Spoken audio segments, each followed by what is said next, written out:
Trece ba ang preferred mong location? Malapit doon sa capital of Cavite, yung soon to rise ng capital of Cavite. So ito po kasi, anyway, si Brookston Park po ito, isa sa mga pinaka-trending na project pagdating naman ng Trece Martires City, Cavite. Along highway kasi to, amenities, okay na okay. Location, prime location. Meron kami mga single house, meron kaming single detached. Si Audrina and si Anessa. Single attached, meron kami si Anika. Sa ating townhouse, meron kaming Arlet and Astrid. Meron din kaming lot only na 100 square meters to 120 square meters. So, sa video na to, may natatanong kasi ng single detached. Sabi ko, si Anessa, maganda i-offer. Kasi meron tayong complete turnover and may corner unit pa. Kung option mo to, ma'am, pwede natin itong i-visit anytime dahil Kabuko, Trece Martires City, Cavite, malapit lang po ako. Taga-boundary lang ako ng Trece. Anyways, for the computation po. So again, Brookston Park, Kabuko, Trece Martires, Cavite.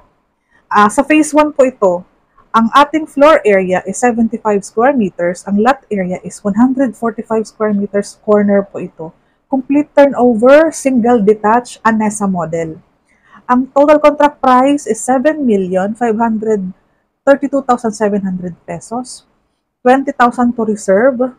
May discount tayong 40,000. Total down payment of 1,446,540. 18 months ang down payment natin. So first hanggang 18th month down payment, meron kang 80,000 per month. 80,000 per month. So, ang 80% na loanable is 6,026,160 pesos. Sa 30 years, under Pag-ibig, meron tayong 39,085 pesos per month. Sa 30 years, kung under Pag-ibig po yan, ang salary required is 111,673.